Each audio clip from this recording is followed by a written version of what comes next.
నమస్తే అండి. ఈరోజు నేను చెప్పబోయే కథ 'కరిగిపోని కలలు'. రచన సి. యమున గారు.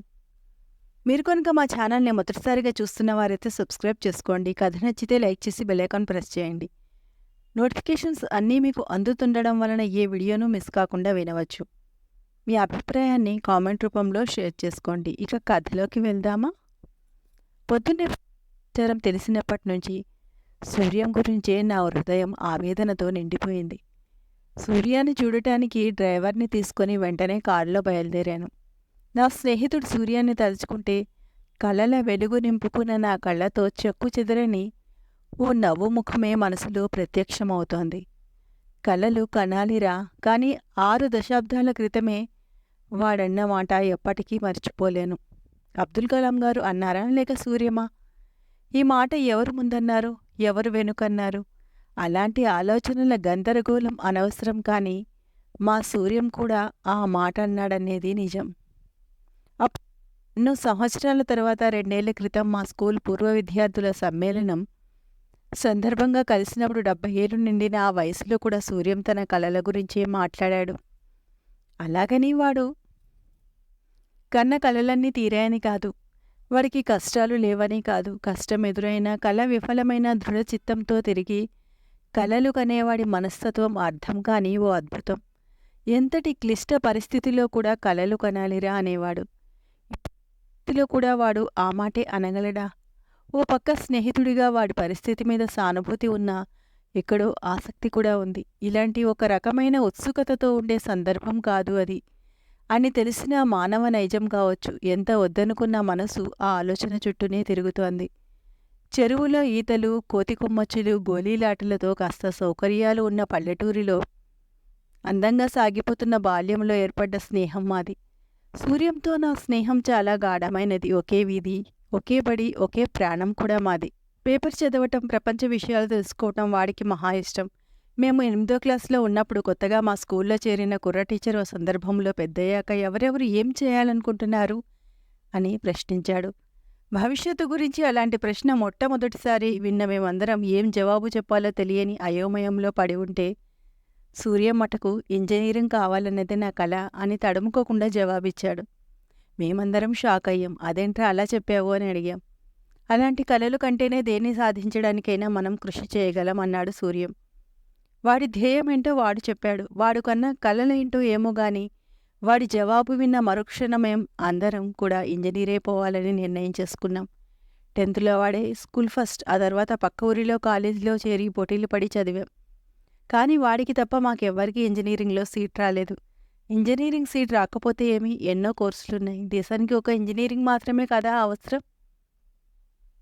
ఓ టీచర్, లాయర్, అకౌంటెంట్, చివరికి కూలీనాలి పనిచేసేవారు, ఇలా ఎంతోమంది కలిస్తేనే సమాజం ముందుకు నడుస్తుంది అని చాలా తేలిగ్గా, అంతకంటే స్థిరంగా చెప్పాడు వాడు.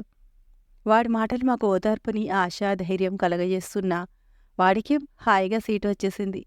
వాడి నాన్న మంచి రైతు, జీవితం వడ్డించిన విస్తరి, అందుకే ఈ స్పీచ్లు చెప్తున్నాడు అని మనసులో ఇతర ఆలోచనలు కలిగాయి. మంటగా కూడా అనిపించింది. అలా వాడు ఇంజనీరింగ్లో, మేము డిగ్రీలలో చేరిపోయాము.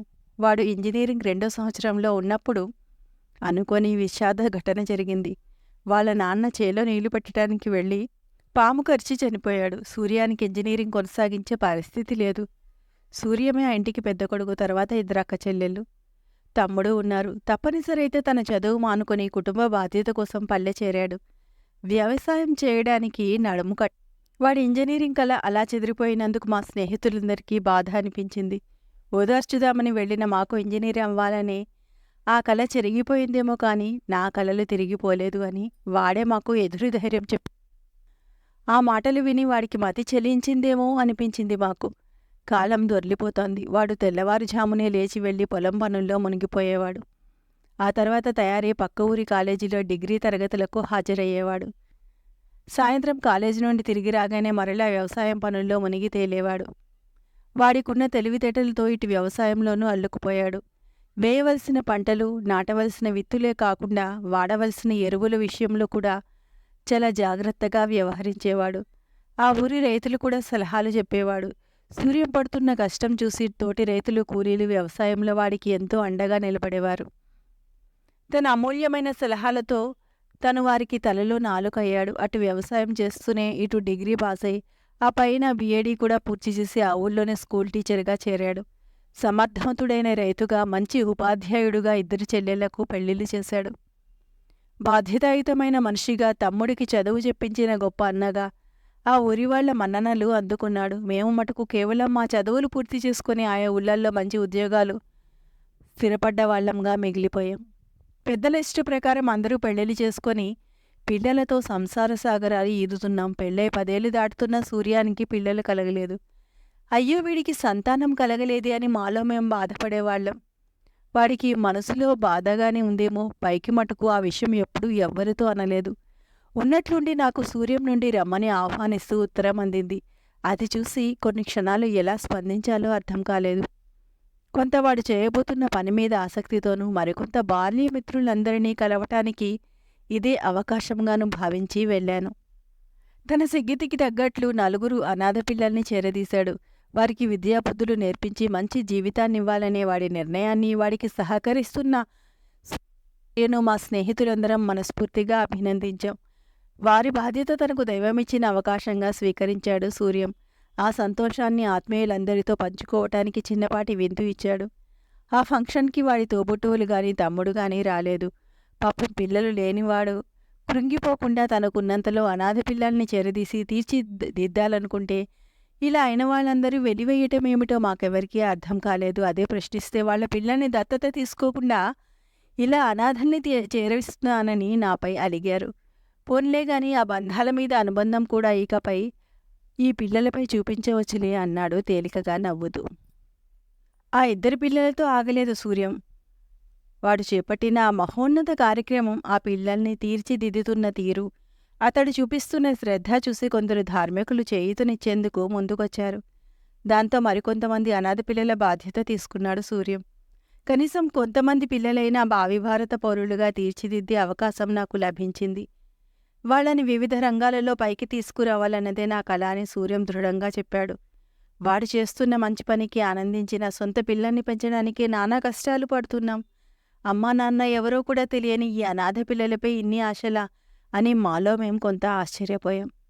ఉద్యోగపరంగా నేను హైదరాబాద్లో స్థిరపడటం, వ్యాపారం చేసి ఎదగాలని ఊరిలో ఉన్న పచారీ కొట్టు, పొలాలు అమ్ముకొని మా నాన్న కూడా పట్నానికి చేరుకోవటంతో ఆ ఊరితో నాకు అనుబంధం దూరమైపోయింది. ఎవరి సంసారంలో వాళ్ళు పడ్డారు. సంసార బాధ్యతలు తప్ప ఆనాటి స్నేహితుల మధ్య అనుబంధాలు మిగలలేదు. వృత్తి నుండి రిటైర్ అయి పిల్లల బాధ్యతల నుండి గట్టెక్కి సేదతీరుతున్న వేళ 2 ఏళ్ల క్రితం సూర్యం తిరిగి టచ్లోకి వచ్చాడు. తన విద్యార్థుల సలహాలతో, నేటి టెక్నాలజీ సాయంతో అప్పటి స్నేహితులైన మమ్మల్ని అందరినీ తిరిగి ఎలా పట్టుకున్నది ఉత్సాహంగా చెప్పుకొచ్చాడు. మా పాఠశాల పూర్వ విద్యార్థుల సమావేశం ఏర్పాటు చేశాడు. ఇంచుమించు ఆనాటి మా స్నేహితులందరూ వచ్చారు. అందరిలో సంతోషం వెల్లివిరిసింది. ఇంతటి ఆనందానికి ముఖ్య కారణం సూర్యమే. ఆ సమావేశం రోజున ఎంతోమంది ఆ స్కూలు పూర్వ విద్యార్థులు, తన సొంత బిడ్డలుగా పెంచి పెద్ద చేసిన అనాథ పిల్లలు, వాడు అండదండలిచ్చి సాయపడిన పేద పిల్లలు అందరూ వచ్చారు. వారిలో డాక్టర్లు, ఇంజనీర్లు, లాయర్లుగా వివిధ రంగాలలో స్థిరపడిన వాళ్ళు ఎందరో ఉన్నారు. వాళ్ళు సూర్యానికి వంగి నమస్కరిస్తుంటే ఆనందం, ఆశ్చర్యం కలిగింది మాకు పుట్టినవాళ్లు మాత్రమే మా పిల్లలు. మరి వాడు గురువుగా, తండ్రిగా తీర్చిదిద్దిన సంతానం ఎంతమందో. దానికి సాక్ష్యం వాడు చదువు నేర్పిన విద్యార్థులే కాదు, హాస్టల్గా మార్పు చేసి విద్యార్థులకు తోడ్పడ్డ వాడి ఇల్లు కూడా అందుకు నిదర్శనం. ఆనాడు ఇంజనీరింగ్ ఆపేసి ఊరి చేరిన రోజు కలలు కరిగిపోలేదు అని వాడు చెప్పిన మాటలు నా మనసులో మెదలగానే నా కళ్ళు చెమ్మగిల్లాయి. ఆ తర్వాత మాటలతో రాబోయే ఎన్నికల్లో నేను ప్రచారం చేస్తున్నాను అన్నా వాడి మాటలకు విస్తుపోయాను. ఆపుకోలేకి వయసులో ఇవన్నీ నీకెందుకు అని అడిగాను. ఇన్నేళ్లుగా ఎంతమంది ఎమ్మెల్యేలు పదవుల్లోకి వస్తున్నారు, పోతున్నారు. మన ఊరు అభివృద్ధికి వాళ్లు పెద్దగా చేసిందేమీ లేదు. ఈ ఎన్నికల్లో మన ఊరివాడు పోటీ చేస్తున్నాడు. పోటీ చేస్తున్న వ్యక్తి చాలా మంచివాడు, నీతి ధర్మం ఉన్నవాడు. అందుకే నేను అతని తరఫున ప్రచారం చేస్తున్నాను. మన ఊరి వంతెన శిథిలావస్థకు వచ్చింది. ఇప్పటికీ కనీసం జూనియర్ కాలేజ్ కూడా మన ఊళ్ళో లేదు. అతను గెలిస్తే వంతెన, కాలేజీ రెండూ ఈ ఊరికి వస్తాయని ఆశ. అది నా కల అన్నాడు. ఆ వయసులో కళ్ళ నిండా కలల వెలుగు నింపుకున్న వాణ్ణి కళ్ళ నిండుగా చూసుకుని ఆశ్చర్యపోయాను. పూర్వ విద్యార్థుల సమావేశం తర్వాత అలనాటి మా స్నేహితుల మధ్య మళ్ళీ బంధాలేర్పడ్డాయి. ఎందుకంటే వాట్సాప్ ఫోన్ల కన్నా అనుబంధాల కోసం సూర్య పడ్డ బలమైన ఆరాటమే దానికి కారణమని చెప్తే అది అతిశయోక్తి కాదు. తను ప్రచారం చేసిన కుర్రాడు ఎమ్మెల్యేగా గెలిచి వాడనుకున్నట్లే ఊరికి వంతెన, జూనియర్ కాలేజీ తీసుకొచ్చినందుకు నేను మనస్ఫూర్తిగా సంతోషపడ్డాను. సార్, ఇటు నుండి ఎటు తిరగాలి? డ్రైవర్ మాటకు ఉలిక్కిపడి ఈ లోకంలోకి వచ్చాను. ఇంటికి దోవ నేను చెప్తుంటే 5 నిమిషాల్లో ఇంటి ముందు ఆపాడు. ఇంటి ముందు జనం. మనసు కీడు శంకిస్తోంది. గుండెల్లో దడ, కాళ్లల్లో నిస్సత్తువ. శక్తి కూడా తీసుకుని వాడి గదిలోకి వెళ్ళాను. గదిలో వాడు విద్య నేర్పినవారో పెంచినవారో 2-3 ఉన్నారు. మౌనంగా నన్ను సూర్యం పడుకున్న మంచం దగ్గరికి తీసుకువెళ్లారు. 2 రోజుల క్రితం పక్షవాతానికి గురైన సూర్యం చచ్చుబడిన కుడికాలు కుడి చెయ్యితో వంకర తిరిగిన మూతితో బలహీనంగా పడుకుని ఉన్నాడు. పక్కన కుర్చీలో కూర్చుని వాడి చేతిని నా చేతిలోకి తీసుకొని సూర్యమన్నాను ఆప్యాయంగా. నా వంక చూసిన వాడి కళ్ళల్లో చెక్కు చెదరని వెలుగు. ఈ స్థితిలో కూడా కలలు కంటున్నాడా? ఆ వెలుగు కలల వెలుగేనా? 2 రోజులుగా నలుగుతున్న నా ప్రశ్నకు సూర్యం సమాధానం చెప్పలేదు. చెప్పే స్థితిలో కూడా లేడు. మంచం పక్కగా కళ్ళ నిండా నీటితో సూర్యం భార్య కూర్చుని ఉంది. కన్న పిల్లలే కనికరం చూపని రోజులివి. ఆ ఇబ్బందులు పడుతున్న వారిలో నేను ఒకడిని. అలాంటిది పాపం వాడి తర్వాత ఈవిడ పరిస్థితి ఏమిటి? మనసులో బాధతో కూడిన ఆలోచనలు ముసురుకున్నాయి. మీరు బెంగ పెట్టుకోకండి. అమ్మని మేము జాగ్రత్తగా కంటికి రెప్పలా చూసుకుంటాం. ఒకరి తర్వాత ఒకరు వచ్చి సూర్యం కాళ్లకు నమస్కరించి చెప్తున్నారు. వాడి తదనంతరం ఆమె బాధ్యత ఎవరు తీసుకోవాలి అని వంతులు వేసుకోవటానికి కాదు వాళ్ళు పోటీ పడుతున్నది. మా అమ్మ సేవ చేసే అవకాశం మాకు కూడా వస్తే బాగుంటూ అదృష్టవంతులమని ఆరాటపడుతున్నారు. వారి తాపత్రయం నాకు విస్మయం కలిగించింది. తన భార్యను ఒంటరిదాన్ని చేసి వెళ్ళిపోతున్నానేమో అని చివరి శ్వాస విడిచే భర్తకి అలా జరగదు, మేమున్నాం అంటూ లభిస్తున్న ఆ భరోసా కన్నా ఇంకేం కావాలి? పాతబడ్డ స్కూల్కు మరమ్మతులు చేయించి రంగులు వేయించే బాధ్యత నాది. మీరు ధైర్యంగా ఉండండి అని ఆ ఊరి ప్రెసిడెంట్ ప్రామిస్ చేస్తున్నాడు. విదేశాల్లో స్థిరపడిన మేమందరం కలిసి మీ ఇంటి మీద మరో అంతస్తు నిర్మాణానికి డొనేషన్ పంపిస్తాం. మీరు అనుకున్నట్లే మరికొంతమందికి హాస్టల్ సౌకర్యం కల్పించవచ్చు అని సూర్యం దగ్గర చదువుకొని విదేశంలో స్థిరపడ్డ విద్యార్థి విశ్వాసంగా చెబుతున్నాడు. అలాగే ఒకరు ఆ ఊరిలో హాస్పిటల్ పెట్టి ప్రాక్టీస్ చేస్తానంటే మరొకరు వారానికొకసారి ఆ ఊరు వచ్చి కొత్త వ్యవసాయ పద్ధతుల గురించి రైతులకు అవగాహన క్లాసులు నిర్వహిస్తామంటున్నారు. నా ప్రశ్నకు సూర్యం చెప్పలేని సమాధానాన్ని వారందరూ తమ మాటల ద్వారా తెలియజేస్తున్నారు. కొందరు ఏడుస్తూ పుట్టి ఏడుస్తూ చనిపోతారు. మరికొందరు నవ్వుతూ తనువు చాలిస్తారు. కానీ సూర్యం లాంటి వాళ్ళు కలలు కంటూ పుట్టి వాటిని సాధిస్తూ తనువు చాలించిన ఆ కలలు ముందు తరాలకు చేరి అవి సాకారమవుతూనే ఉంటాయి. సూర్యం మరణించిన వాడి కలలకు మాత్రం మరణం లేదు. అవి కరిగిపోని కలలు. ఇంతేనండి కథ. కథ నచ్చితే లైక్ చేసి సబ్స్క్రైబ్ చేసుకోండి. ఇటువంటి మరిన్ని మంచి మంచి కథలను వినండి.